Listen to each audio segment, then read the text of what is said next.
Very good. Very good. Okay with that. Okay, everyone, welcome to the monthly satsang of Sri Anandamayi Ma in the presence of her paduka that she wore on her own feet. She had very small feet and small hands.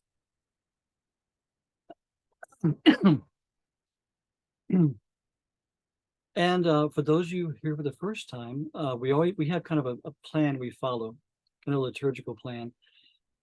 I like first of all to think why we're here and what we're doing.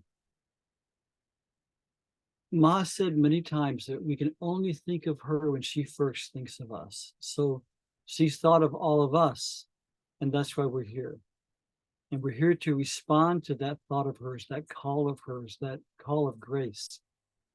Because Anandamayi Ma is an eternal present reality. She was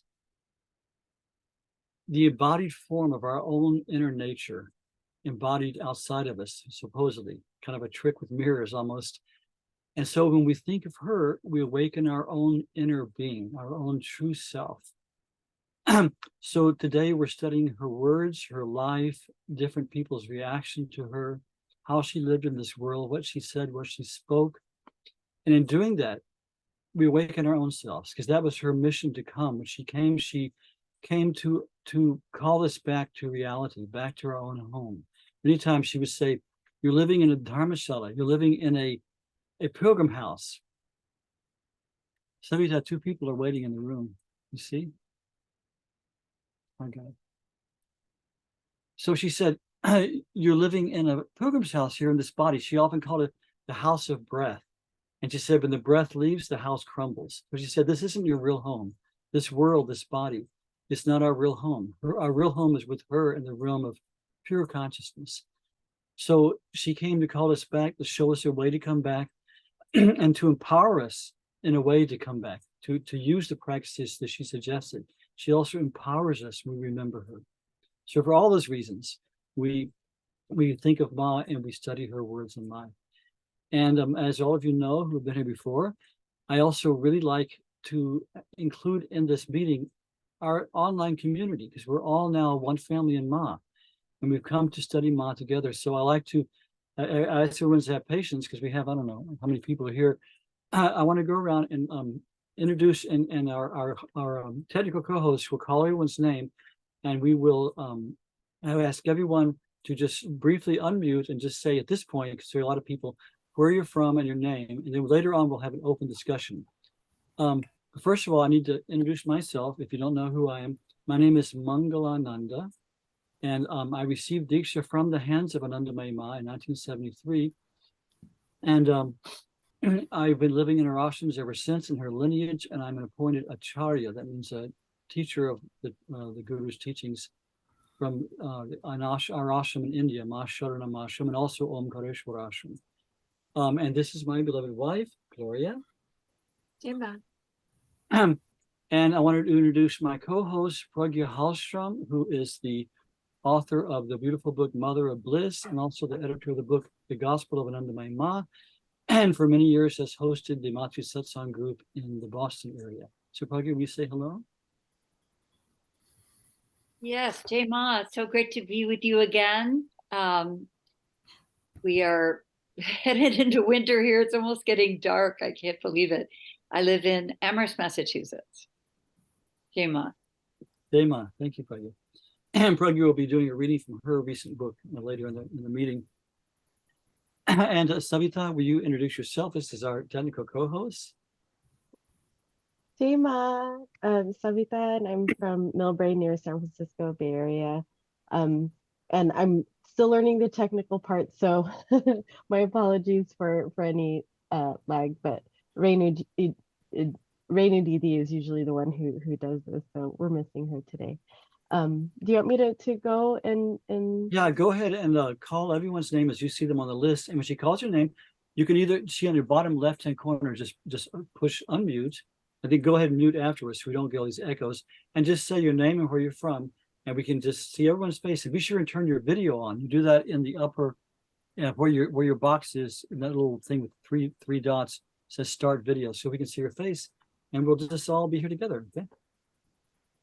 Okay, so we'll start I'm just going to read according to who I see on my screen, and we'll start with Katya. Jema, Jema, dear friends, thank you. I'm Katya from Portugal, and I'm always very happy to share these moments with you. Jema, Jema. Welcome, Katya. Jema. Thank Katya you, will be Jema. doing kirtan later on too. Yes. From Portugal. That's not what beautiful. It's like 10 o'clock at night over there. 9. 9. Okay. Yes. And Patty, Jema. Jema, I'm Patty, and I'm in Colorado, USA. Jema, welcome, Patty. Thank you. We just got 2 messages from Arpita can't speak, and there's a lady from France. I didn't catch her name. But also can't speak because her son's asleep. So we'll just keep going. Okay, Jema Yanaba. Daima Yana from the Big Island in Hawaii. Hey, Mariana, always good to see you. Nice to speak to you recently. And next we have David. Jema, San Diego. Let's say David and Linda, I think. Oh, we got 2 Davids. Okay, Oh, and we're start with David. David and Linda. Okay, hi, David and Linda. Okay, so David and Linda, we are in Williamsburg, Virginia. Welcome. Jema. Always good to see you. Jema. Now the other David. David Dacia. And Jan. No. And David, now the other David. Sorry, Jema. please say hello, David. From San Diego. You have to unmute first. Yeah.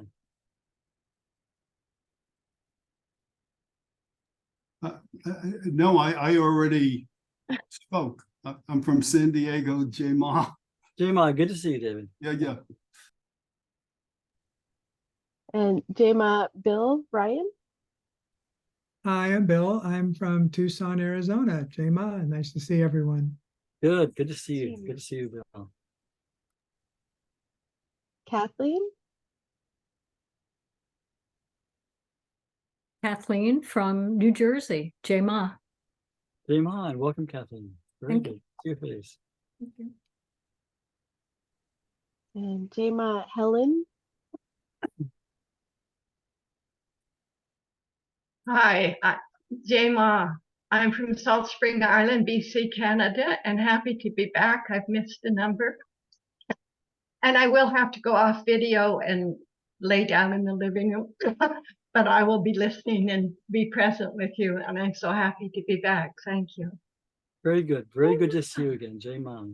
And I love Salt Spring Island. Every time I can, I used to, when I was on tour, I'd sometimes often come there and do kirtans and talks. Good to see you. Jema Carlos. Jema, this is Carlos from Florida. Very happy to be here. Jema Carlos. Harold and Martha.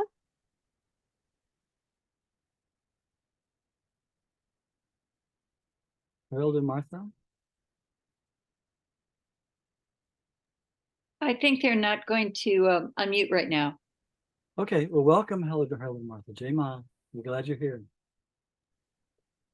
Frank and Denise.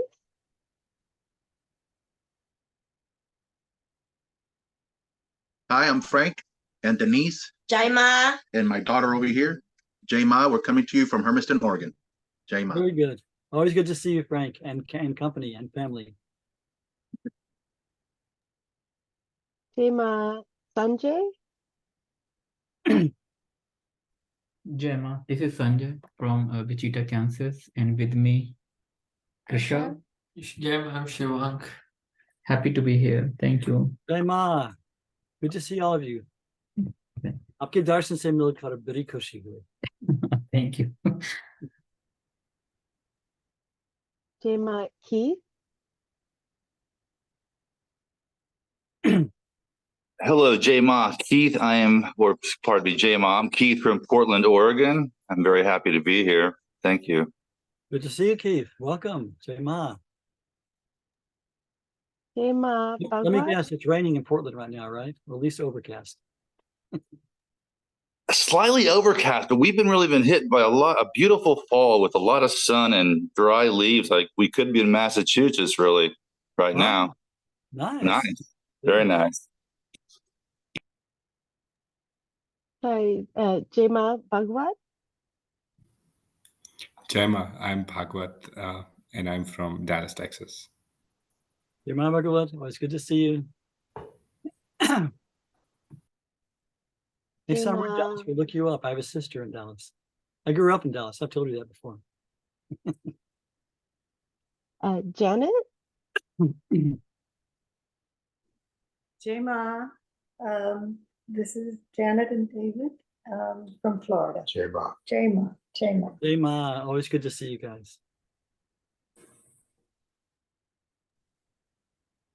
Jai Ma, Gabrielle. Jai Ma, Gabriel here in Seattle.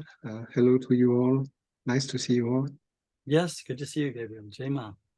Jai Ma. It's wonderful to see the same faces, month after month. People who come regularly. It's beautiful. That's Hopefully, as much as we can. Yes, yes. Jai Ma, Swati.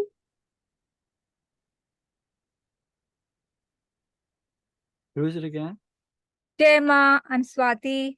I'm joining for the first time, or maybe second time. I've joined once before. Nice to see everybody. Very happy to see you, Swati. Jai Ma. Jai Ma, Muriel.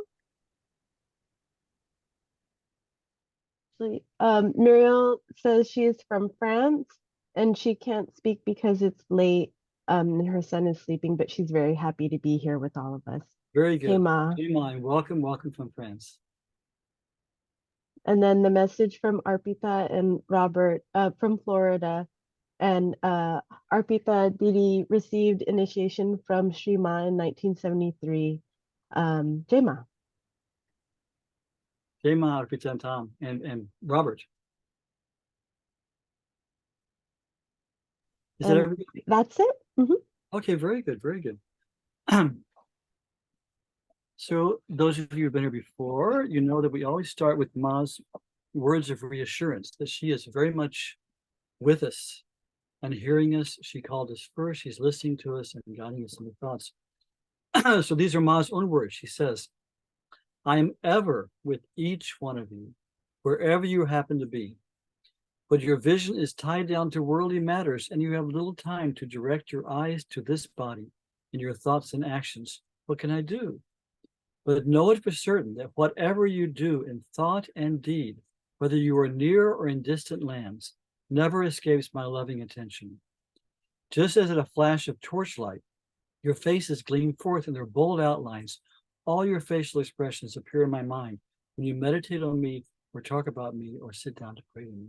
So Ma, in her infinite consciousness, immediately is always there. The minute we think of her, tune into her, she's there. She continues, for this body, Ma almost always referred to herself as this body, Yeshariya, because she rarely said I. She would sometimes, but usually it was Yeshariya, this body. For this body, the question of accepting or declining anyone does not arise. At all times and under all circumstances, in inspiration and in dryness, this body remains and ever will remain with everyone. And she says, solely for you is indeed everything that this body says or does, its actions, its movements, its going hither and thither. Whatever is done for your sake to this body at any time, it is you who cause it to happen. She says, I'm a drum, and the way you play me is the way you hear. So she was here for us, came for us, and so she responded to exactly what our needs are and were. And this is Ma's own words. She's speaking herself, but here's what she says. She says, in all your activities, in your sadhana, Ma is with you. With perfect repose, sit still, thinking. In the midst of emptiness, Ma is with me. This will give you ananda, bliss. Whether you meditate quietly or whether you're lying down, feel Ma is with me at every single moment. She says, here's how she explains how it is. The Atma, the true immortal self, the Atma of this body is the Atma of all. It cannot be that anyone anywhere is not Ma's very own. Ma's own words. And I love this last one. She says, anyone calling out for God from any land, in any language, and in any age, remember, their cries reach this heart like the waves crashing on the shore. So she definitely is there for us. Today is kind of an interesting, special time. A couple of presentations I want to make. Excuse me. One is I want to talk about how the saints saw Anandamayi Ma, the great yogis, the saints of her time. She called them all at different times. Ma, traveled for 50 years constantly. And she met Paramahansa Yogananda, who wrote about her in his book. He wrote a whole chapter about in Autobiography of Yogi. He wrote an entire chapter about her. So many saints, Swami Ramdas, Swami Shivananda, all these saints met Ma, and they all adored her. And they were all able to see her worth. So I want to present two very well, one, and I'll tell you about the link for another one, of great, wonderful, pure saints who met Ma. The first is Swami Chidananda. Swami Chidananda was the successor of the great master Swami Shivananda of Divine Life Society in Rishikesh. Also the guru of Swami Vishudevananda, Swami Satchidananda. So his disciples went out and started many yoga lineages throughout the world. Swami Chidananda was considered India's greatest yogi. Swami Shivananda himself, see, the guru is not there to give you compliments. So the guru does not compliment the disciple. So if the guru tells you you're okay, you're okay. Swami Shivananda, who was a great realized master, said of Swami Chidananda during his lifetime, this is a realized being. So he had the stamp of Swami Shivananda himself. I met Swami Chidananda several times.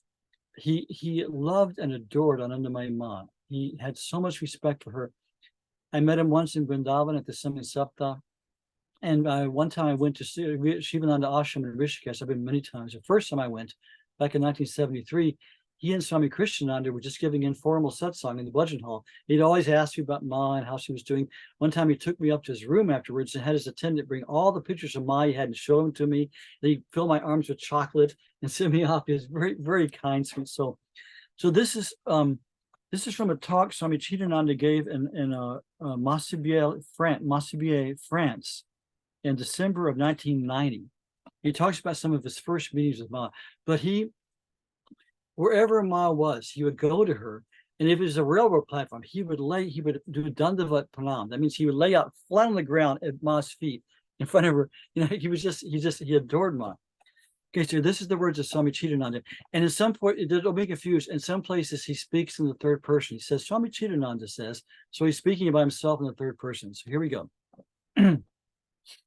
It was in the year 1943 that Swami Chidananda, who was not Swami Chidananda at that time, bid farewell to secular life and surrendered at the feet of Holy Master Swami Shivananda. At that time, a learned philosopher and professor who was the head of the Department of Philosophy at Calcutta University was a regular visitor to Rishikesh, which is where Swami Shivananda's ashram is. He was a student and disciple of a very learned Pandit who was head of the great Kailash Ashram, center of Sanskrit study near our ashram in Rishikesh. Being a devotee of that very learned Mahatma, the professor used to spend some time with him, and then he would come to visit Gurudev, Swami Shivananda, before returning to Calcutta. There were few visitors during those days. Now you understand, Swami Chidananda at this time was just a student. He's not even a Swami. He just first started coming to Swami Shivananda. There were few visitors during those days, and the few who came got a lot of time from Master. I was new to the ashram, and I was deeply interested in the conversation this professor had with Gurudev. The professor was a very anglicized type of Bengali gentleman with a very orthodox life.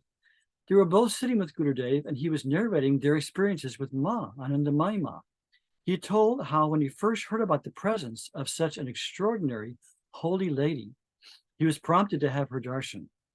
He was an important university professor. Sri Ma was living in a small room of a temple dedicated to Mother Kali.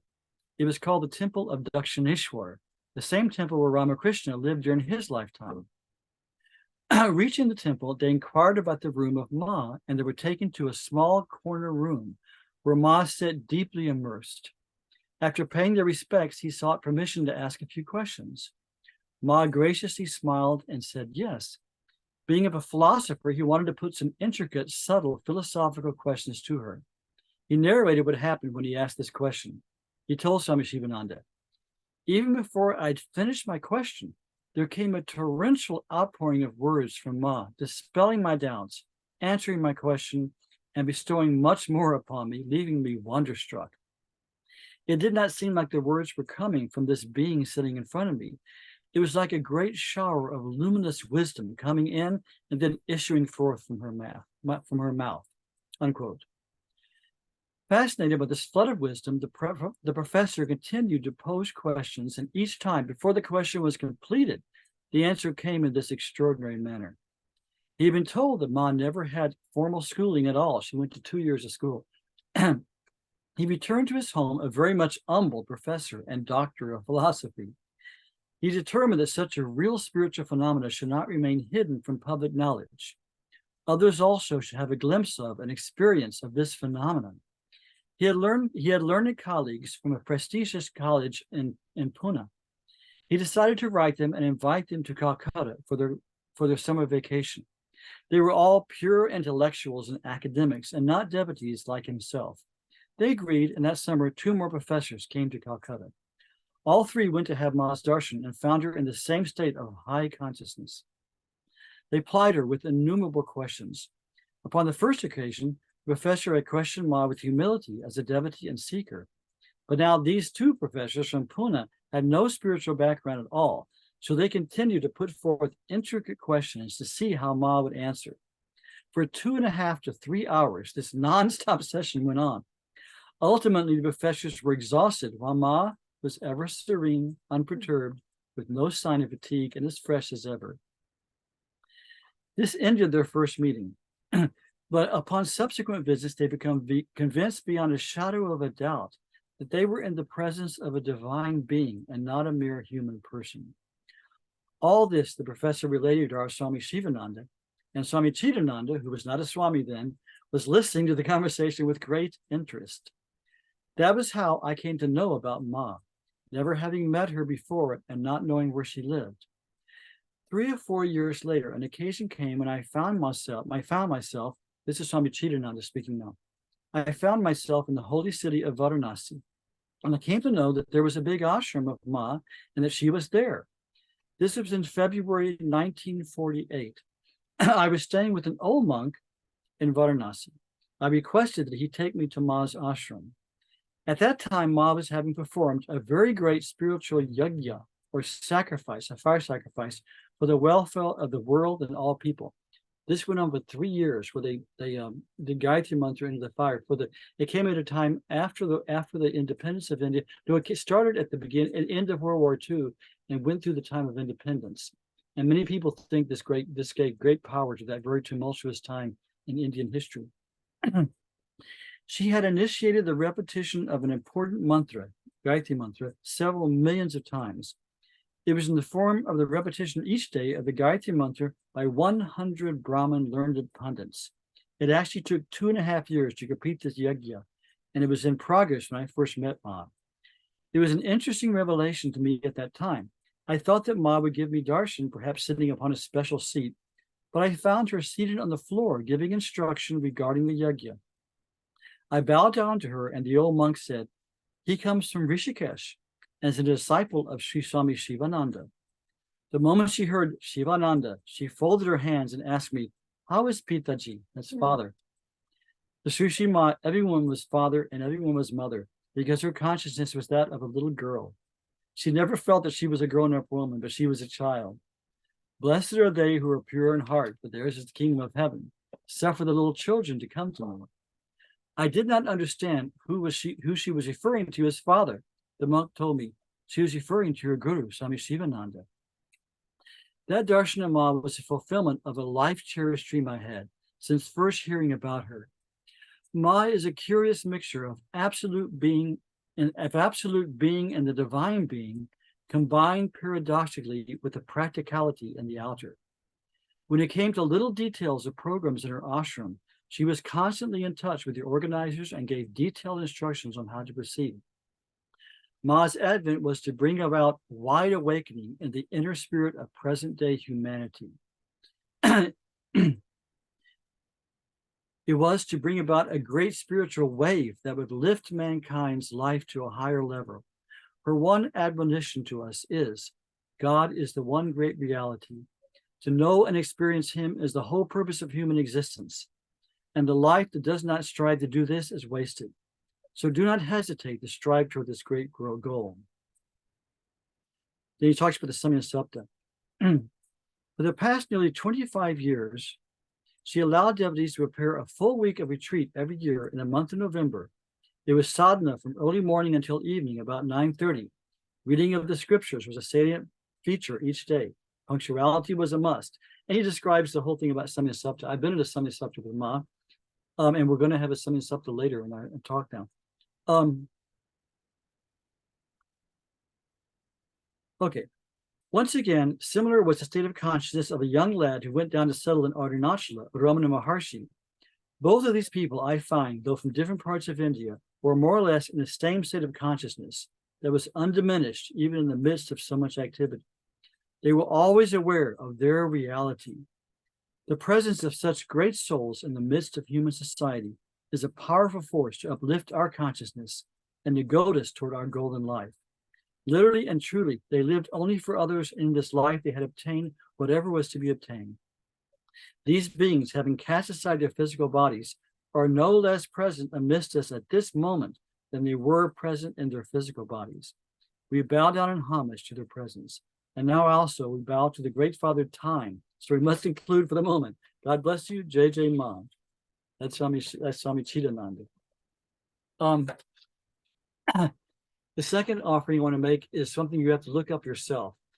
I was going to talk about how Swami Chidananda loved and averred Ma, and just out of the blue, I had opened YouTube for some reason, and this thing popped up I'd never seen before. It was by this wonderful saint named Swami Ram Kripalu Maharaj. And Savita, will you paste the link in now? It's a link on YouTube. I was going to play it for the whole satsang, but I think it's too long for our purposes for this venue. So please look it up. It's a really true, authentic, pure, humble Indian saint. He may still be alive today, but I mean, I've met a few of these people like this. He is an example of a perfect, realized being saint. And he's talking, it's a very beautifully done video. And he's just sitting quiet, very quietly, talking about his first meeting with Ma and his successive, his subsequent meetings with Ma later. And it's really wonderful. When he was doing tapasya in the Himalayas, when he was a young man, and he came to have Ma's darshan, and Ma took him and put him on her lap and fed him with her own hands. And this made me think, many times people would say, oh, Ma has a preference for sadhus. He's very outgoing to sadhus. And let's think about what this means. Like we've talked about earlier, through Ma's own words, what Swami Chidananda said, Ma is always present, right here with us. She's right in behind our own consciousness. But we, like I said, by we, I mean like we normal humans in a normal human state of consciousness, our mind is so distracted, it's everywhere. It's going blah, blah, blah, blah, blah, blah. So we're like, children with Down syndrome, mentally retarded children. Our minds are always going blah, blah, blah, blah, blah. So Ma's out here waiting for us, watching us, trying to see us. But our mind's just always just going, listen, right? So, occasionally we'll look at Ma, like she said in the beginning, you have little time for me. What can I do? But these sadhus have renounced everything, and they put their mind on Ma with full concentration on God. They've learned to put their mind on God. So this young man who came to Ma, in this video you'll see, his mind was totally on God, so Ma could just flow her grace to him. So obviously she was very happy to see him. So Ma is the same to everyone, but some people can receive her grace more because they've learned to concentrate their mind on God, which is what sadhana is. So let us be inspired by that, to do our sadhana well and learn to concentrate and keep our mind on God. Then we'll receive Ma's grace more. So Savita, you pasted that link in? So please, I do encourage everyone to copy this link now from the chat box. You just go down to where it says chat and click on it.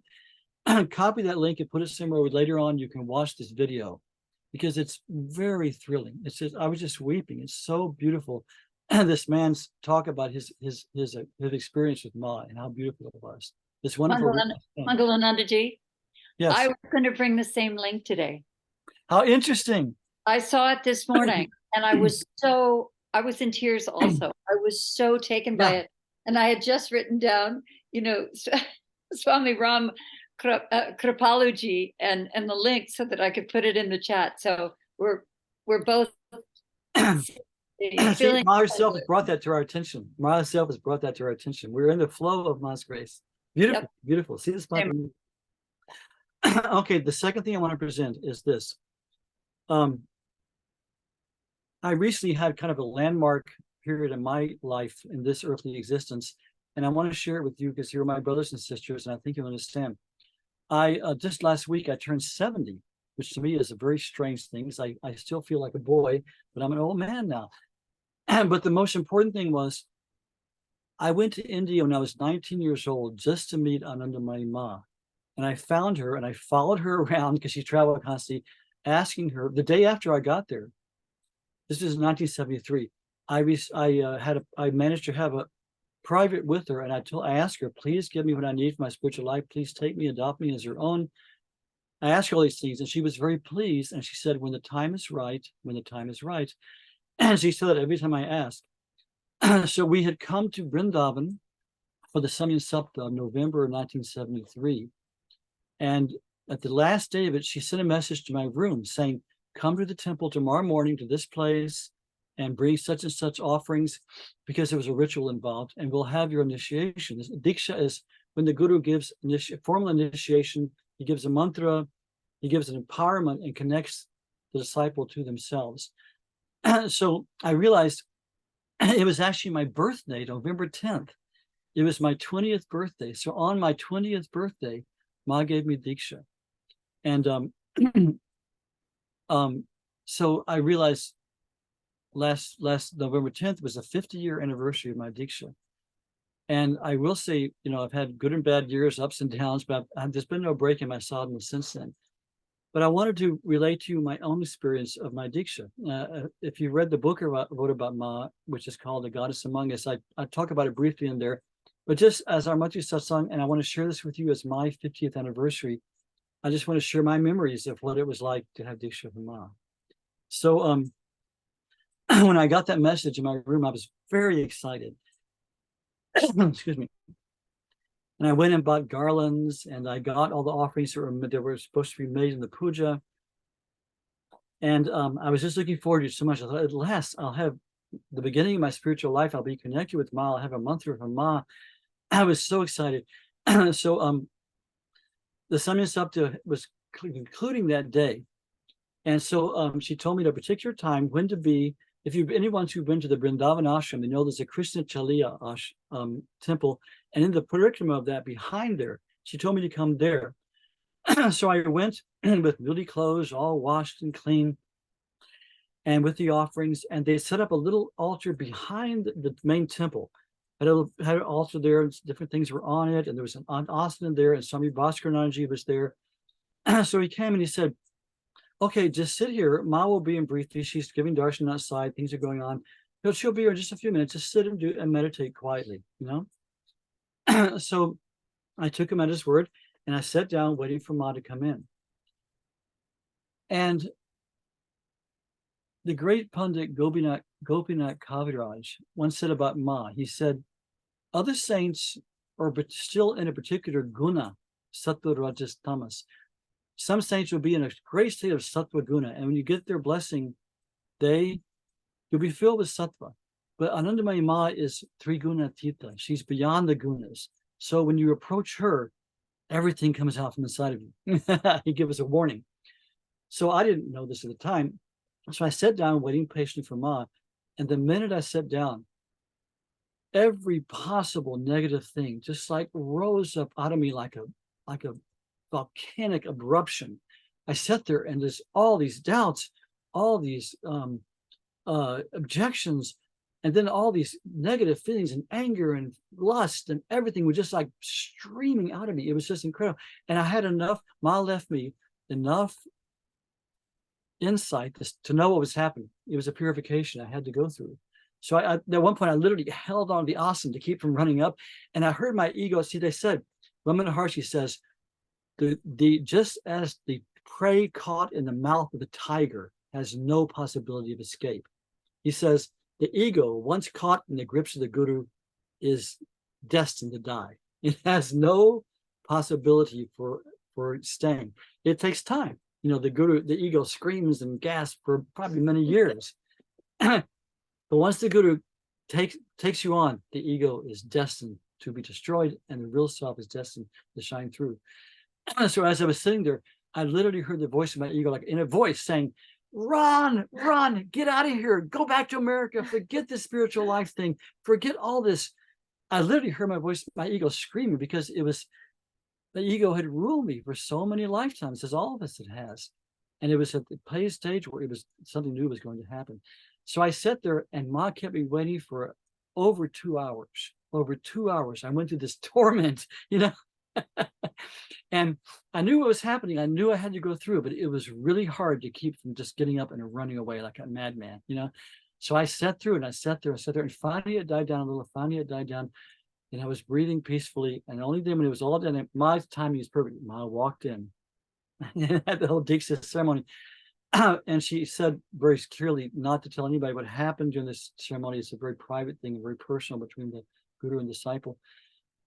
So I can't tell you what happened, but I was, given instruction and taken as Ma's, under Ma's wing. And then later in the day, I went back to my room, and I was sitting meditating. And I felt so clearly Ma was there somewhere on the property. And I felt all my prana, all my energy, all my being was like flowing out like this. It was happening spontaneously, flowing out like this and going through Ma and coming back to me renewed and purified. I felt like everything I was going through Ma and coming through Ma. And interesting enough, Swami Paramananda, who was Ma's main Swami, we've talked about him in our Mati Satsang before. He's a great realized saint who was one of Ma's eternal companions, and he was there really running the ashram under Ma's direction.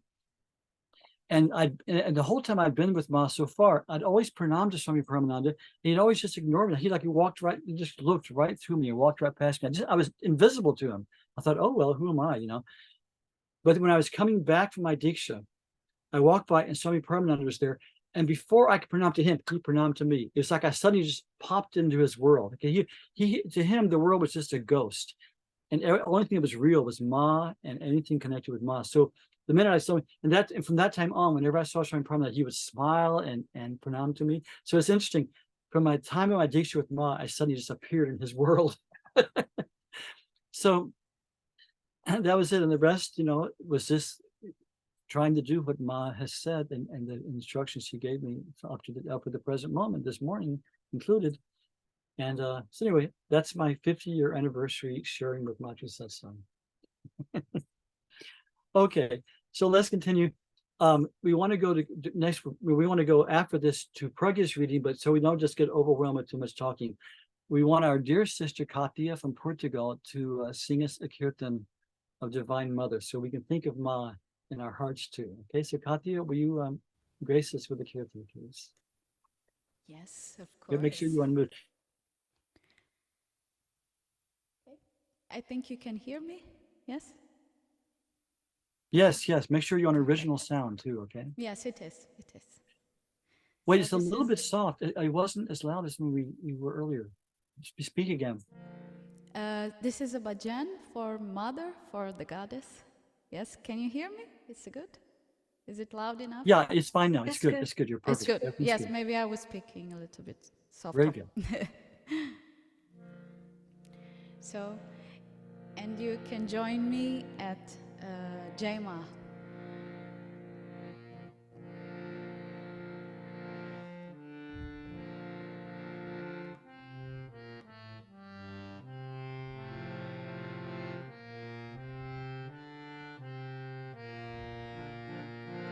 Jai Jai Ma, Jai Jai Ma, Jai Jai Ma, Jai Jai Ma. मेरे मन के अंधतमस में ज्योतिर्मय उतरो।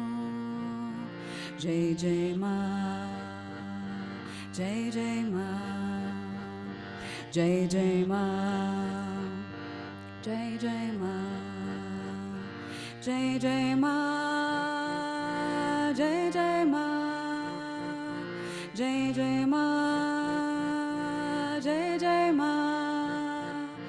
मेरे मन के अंधतमस में ज्योतिर्मय उतरो। अंधतमस में ज्योतिर्मय उतरो।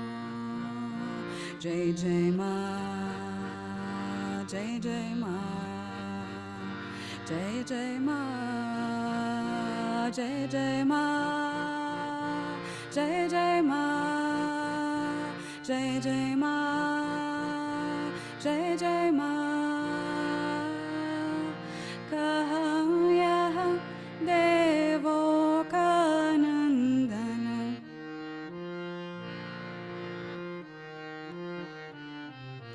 मलयाचल का अभिनव चंदन।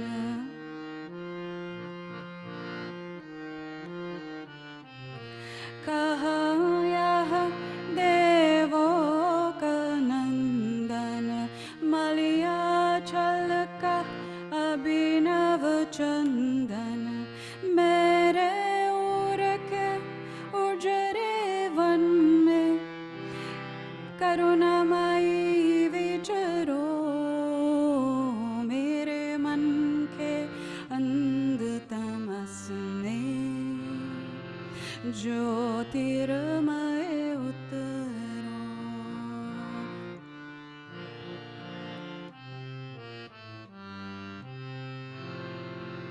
ज्योतिर्मय उतरो। जय जय माँ, ओ जय जय माँ, जय जय माँ, ओ जय जय माँ, जय जय माँ, ओ जय जय माँ, जय जय माँ, ओ जय जय माँ। नहीं कहीं कुछ मुझ में सुंदर, कुछ काजल सा काला ये अंतर, काजल सा काला ये अंतर। नहीं कहीं कुछ मुझ में सुंदर, काजल सा काला ये अंतर।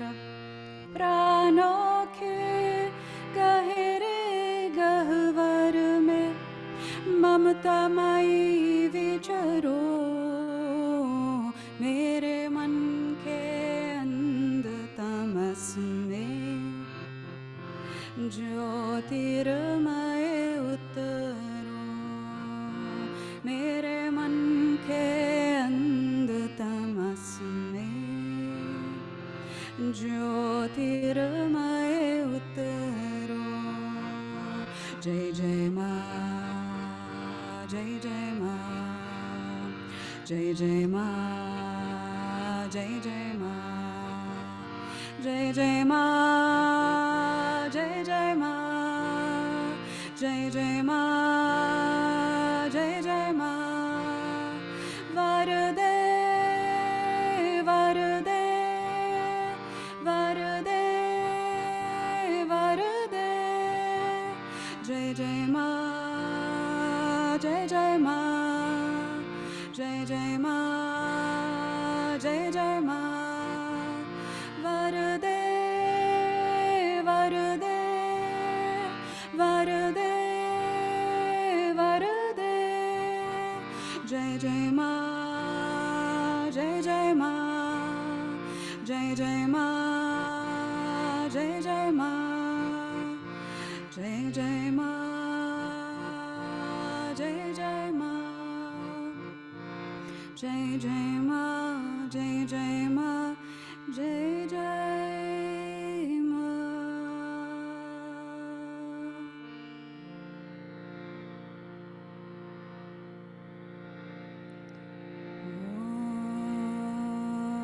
Om Shri Shri Anandamayi Mata Ki Jai.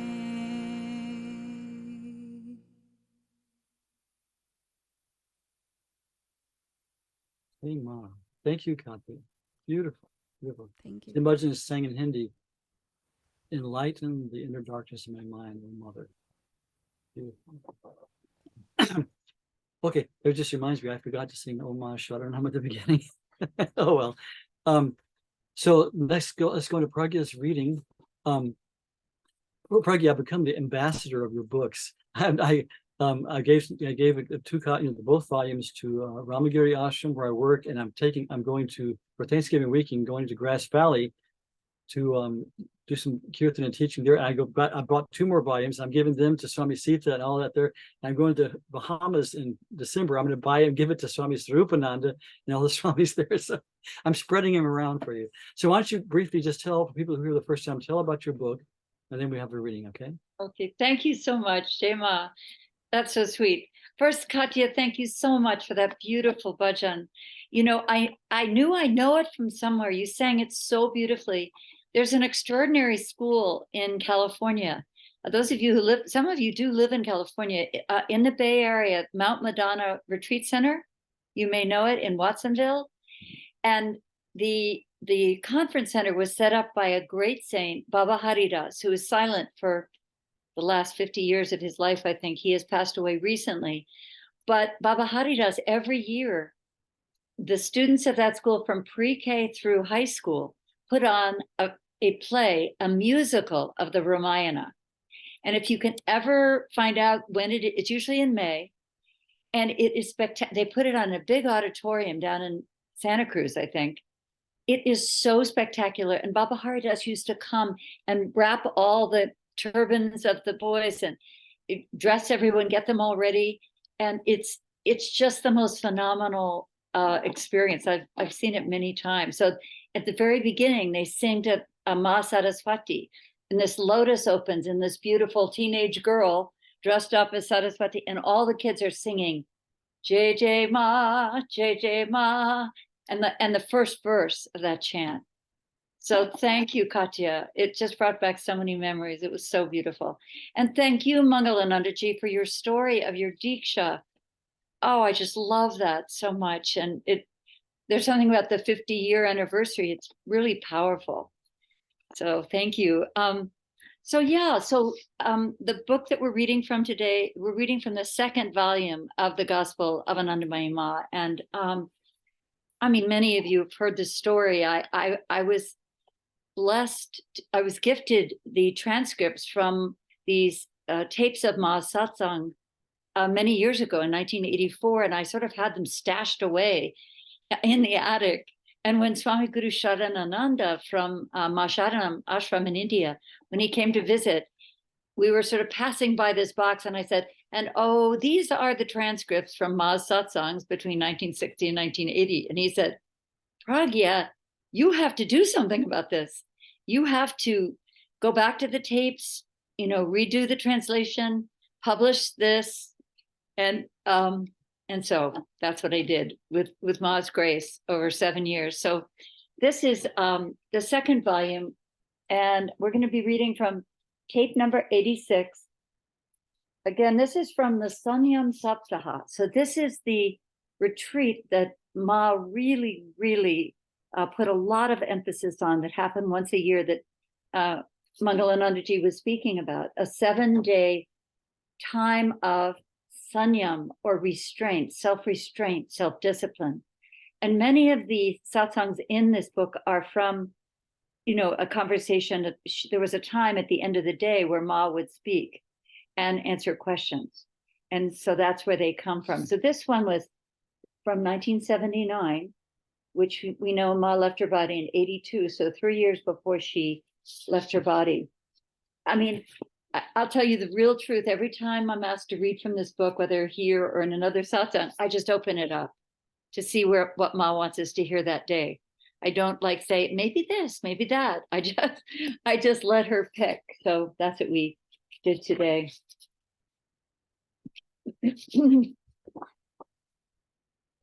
Shri Ma, this body is asking you, where is this sanyama, this self-restraint?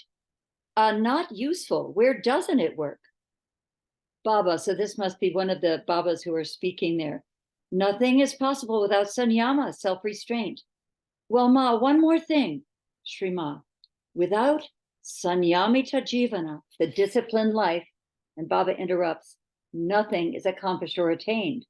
Shri Ma, the way does not open. Baba, well, Ma, please say something about dhyanam, meditation.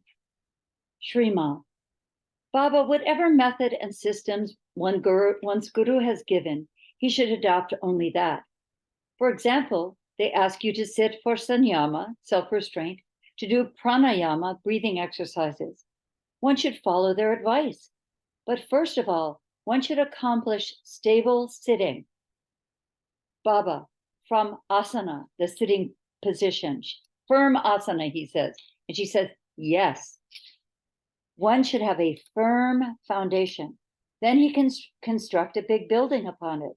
It is not only sadhus and saints that succeed in sanyama, self-restraint. Even grihastas, householders, can observe it. Even boys and girls can do it. There is no question of gender, age, or stage of life. There is even no question of caste. One should adopt a simple method and should do it with ease. He will automatically find the right method. One should have a fixed aim and always keep it in mind. One should advance with that idea alone and follow the instructions of the Guru wholeheartedly. Dhyanam, meditation, occurs on its own. Yes, one should have a fixed aim and always keep it in his mind. He should advance with that idea alone and follow the instructions of his Guru wholeheartedly. Dhyanam occurs on its own. One should observe discipline and rules. God is everywhere. Starting from the wind to everything else, you will find God. Bhagavat Prapti, the attainment of God, should be the single aim, and the method given by the Guru should be the single method. Try to develop an interest in asana, sitting posture. You should rejoice in it in such a way that your mind should ask you to sit in that asana for much more time. It increases the interest, and that opens the way for attainment. For example, once you set the pipe with the tap, the water automatically makes the way through it. The senses in the body are automatically activated. And why this practice? To become nishkriya, that which is beyond action. So what is this action? To become beyond action, to rise above the action. Once you become nishkriya, the one who is nishkriya and kriyatita, beyond action, and is already in you, will be manifested. The invisible will become visible. Once you achieve that state, it drags you toward dhyanam on its own. But the first thing required is that you should have a fixed sitting posture with a fixed aim. Ma is very cheerfully giving instructions to this Baba. Baba, sometimes it so happens that the sadhaka sits for sadhana, but then the body starts aching. What should he do then? Should he tolerate those pains? Should he endure them? He should have patience. He should have courage. Attempt to remove the avaran, the veil of ignorance, that you yourself have dropped on yourself. Just as we close all the curtains in the house so that we can sleep in the dark, in the same way, we put these veils one after the other throughout our life and create darkness within ourselves. And we think that what is within us is also outside us, but it is not so. Inside us, it is dark, while outside the sun is shining with full vigor. Therefore, if one sits even for a while with the proper aim, he will get success. The point should be reached, and then it will light at once. Let me read that again. The point should be reached, and then it will light at once. It does not take any time. It is not that it has started burning and gradually it will fully ignite. The only thing is that point where it catches fire should be reached. Baba, then suddenly it ignites. Shrima, so when one sits for japa and dhyanam, he fails right then and there. He has to keep on trying in order to achieve success. Jema. Beautiful. Beautiful. So I can't tell you how precious these satsangs are with Ma. Now, if we just read it, like Dory was saying, I feel Ma so much more present with me in these words. These two books are mastery. They're just so wonderful. So Pragya, what's your take on that? Tell me your thoughts about this reading. Well, I love how practical it is. The idea that we just have to be patient and sit firmly, build the foundation. But the part that really strikes me the most is she's saying, we're not like, this isn't going to happen gradually. There's going to be ignition at a certain point when the causes and conditions are there. And there's grace. There's going to be that arhetu kripa, that undeserved grace that's going to kick in at a certain point. In the meantime, we have to keep showing up and showing up and showing up with patience and courage. You know, I love the part about should you move if it starts aching. She's emphasizing the courage and patience that we should have in our meditation. So yes, I love this. And of course, why do we have this kriya, this practice, this action? To become nishkriya, that which is beyond action, whom we already are. But we've been placing these veils. I love the part about we placed our own veils, and we have to, one way to remove the veils is through this patient showing up with self-restraint, self-discipline for our daily meditation. I just love how practical and strong and firm it is, really, Ma's advice. Yeah, that's just one of it's always practical. And it's always inspiring. She's always very positive. It will happen. Just keep in there. It will happen. It's always encouraging also. That's good. Yeah, I had several thoughts. First about samyam. In today's society, it's even more crucial. Because now what are we thinking about samyam? It's restraint. It doesn't mean like suppression. It means not letting the senses just wander wildly through the world. And I think in today's society, it's to be a sadhak in today's society, we have to have an awareness of this principle, because we're constantly bombarded by stimulation through our senses. You know, I mean, every billboard, and we don't have a TV, but if you watch TV, which is not a good idea, I mean, we're just bombarded with images, and we're always looking at, I mean, anybody, if you look at today, if the minute you sit still, they're looking at their phone. I mean, I'm guilty of it myself too. But we have to be able to rein our senses in and be careful of what we feed ourselves through our senses. Because like Shankaracharya said, the food is not just the physical food we take in through our mouth, it's what we take in through our eyes, through our ears, through our skin. And this all goes into our subconscious. So if we're constantly letting ourselves be bombarded by these overstimulation experiences, when we sit in meditation, our mind's going to still be agitated. So, and we have to in some way understand this idea of samyam. That is, in our diet, we're restrained. We try to eat a pure sattvic diet. In our entertainment, we're restrained. We don't watch things that are agitating or violent. We try to be careful about that. Things that don't agitate our mind. We try to swallow things that don't agitate our mind. Someone once asked me, how do I find peace? And she said, you can't find peace if you're constantly swallowing unpeace, agitation. She said, try to live in an environment that promotes peace. And we can if we're careful. So this idea of samyam is very relevant to today's world even more.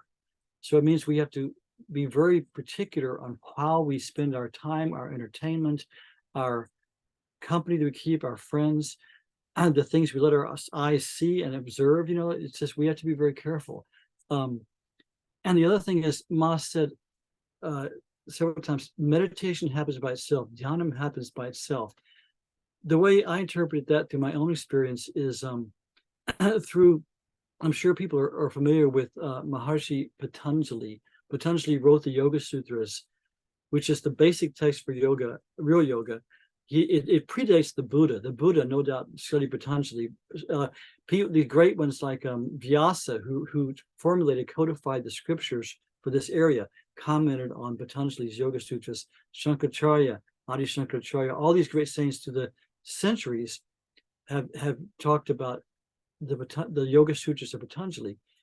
And he lays it out in a beautiful way. He calls it Ashtanga Yoga, eight-limbed yoga. And the first thing is this yama and niyama. It's ordering the external life according to what Ma was saying, samyama.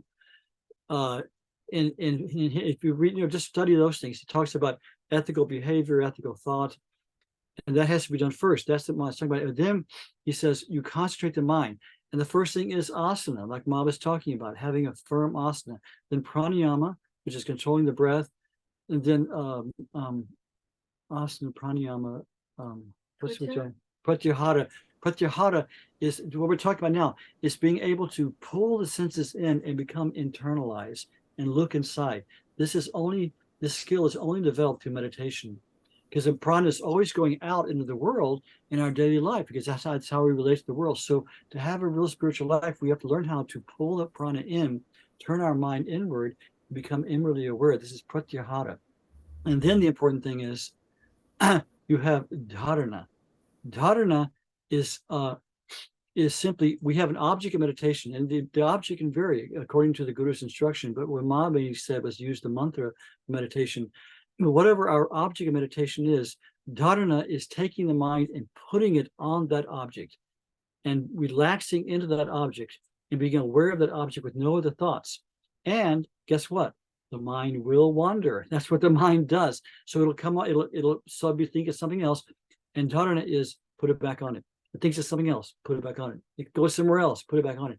This is only we can do through our will. Like Ma said, dhyana, meditation, happens spontaneously. We can't practice meditation. Dhyana, we can only practice dharana. So by our daily, and people are so in focus these days, learning to concentrate is huge. And you can't do anything without concentration. You can't be successful in a worldly life without concentration. So in this meditation practice, we're continually putting our mind back on the object of meditation, and it will stay longer each time. So eventually we get to it's just on the meditation. And then, again, I can tell you this from my own experience, when dharana ripens and matures, it flows into dhyana. And you'll know it could be just a few moments in each meditation, but suddenly you'll be concentrating, and suddenly there's no other thought, and there's just a flow towards that. And that's dhyana. And I think that's what Ma means when she says it happens spontaneously through our effort, our sustained will of practicing the stage before, dharana.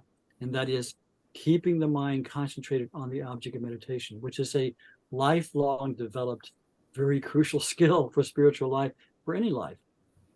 So if we practice the best we can samyam by thinking of how Ma always said, anything in life, think of, how does this relate to my spiritual life? Will this help me? Will this harm me? And that can be our yardstick of how to measure our activities, the company we keep, the activities we do. And this is samyam, this is control of the senses. And then learning to take the senses inward through meditation by concentrating on the breath, on the mantra, and then throughout the meditation, really keeping it on the mantra, whatever we're meditating on. And then that will spontaneously flow into dhyana, into meditation. So in one sense, we can't practice meditation, we can practice dharana. And dharana will go into dhyana. And then the next stage, the final stage, the culmination, when we're able to stay in that flow of dhyana for long, long periods, it matures into samadhi. Samadhi is the final stage of meditation where you become one. You break through that avarana that Ma is talking about, the curtain. You break through it in samadhi, and then you enter into self. And that only comes through these stages, progressive stages, ordering the external life. I keep getting distracted with that. Ordering the external life, sitting firmly, as Ma was saying, and then putting our mind on the object, then in withdrawing the senses, putting our mind on the object of meditation and keeping it there till it flows, and then keeping in that flow until that breaks through the veil. And that is the way that God has ordained that this curtain gets pierced, and we reunite with our true inner essence, which is immortal and full of bliss, and which we become separated from seemingly through this curtain that Ma speaks about so much, this avarana, this curtain of, which is just the curtain is just made of the fluctuating of the mind. But it was beautiful, Pragya, yeah, how she said, we keep putting more curtains. I always think it was just the curtains there, but it's true. We can keep putting more curtains and darker curtains and made of heavier material, so you can't see through it all. You know, if we have the wrong actions, if we have the wrong attitude, if we don't practice samyam, we can put more curtains on. That's a scary thought. So our idea is we should be making less and less curtains and clearer curtains to find that light of the self shines through. Good. Okay. And we want to have a meditation, and we want to have our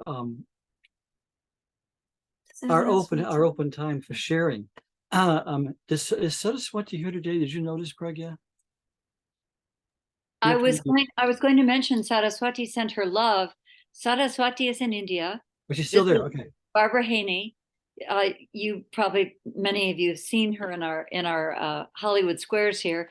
She's a lovely person from New York. She's a veterinarian who runs a wildlife refuge, and she has gone to Kangal, and day before yesterday, she received her initiation into Ma's lineage. She's very, very happy. She sent her love to everyone, and now she's at Ma Sharanam. Great, wonderful. That's our ashram in India, which Swami Guru Sharan and I helped start. Wonderful. And Pragya, you're going to Ma Sharanam in January, right? Yes. Okay, very good. Well, let's do one more thing. We're talking about Samyam Saptaha. This is called a week of restraint, and this has been going on since the 1950s in Ma's ashram, and she was very, very big on this. She said, if you can do this every year and have a week where you practice these restraints and these, restraints is not a good English translation of that. It has negative connotations. It means control. It means taking control of what's out of control. And have a week, listening to talks and doing meditation. She said, then you can import this more into your daily life. So she was very big on it, and it's going on in Ma's ashrams ever since. And we were thinking of having our own Matri Satsang community, Samyam Sapta, in, I think, probably this next May. We're working on that, and we hope people will be interested in that. And there'll be more information on that as we do it. We'll do it probably on the East Coast in the Western Massachusetts area, hopefully next May. So by next satsang, we hopefully will have more information on that and see who would be interested and talk about that more. That's a good. And we'll look forward to seeing Saraswati next month, and we can hear about her Diksha and her visit to Ma Sharanam. It's Ma Sharanam. We were there last February. We've been going there. We hadn't been there for 3 years because of COVID. So we were there just last February, and I was amazed how much it's grown spiritually and in beauty physically. It's a lush, beautiful campus on the banks of the Narmada in a beautiful rural area, surrounded by farmlands. And it's just a heavenly, joyful place filled with children. We have a school there and a Gurukul. This is a wonderful place. And one more announcement. Okay. Not this coming January, but January 2025, Swami Guru Sharanananda, Swami Guru Sharan runs the Ma Sharanam ashram in India. And I'm sure many of you have met him when he comes to America. He's my dearest friend. And we talk regularly and video call regularly. And they're thinking at Ma Sharanam ashram to have a what they call a Ma Mela. A Mela just means a festival, a fair. A Ma Mela, where they invite all the people who are still alive throughout the world, through India and the world, who either received Diksha from Ma or even met Ma. And we're just going to have a session where we just have probably a week long where we're just going to talk about Ma, study Ma, share stories of Ma. And everyone's invited. All Ma Devis are invited. And maybe in January, not this January, but January a year from now, we can put together a group from our Matri Satsang and I'll go visit Ma Sharanam. We'd love to have everybody. We have a nice guest house there and 2 guest houses. And Gloria and I have our own kutir, our own cottage there.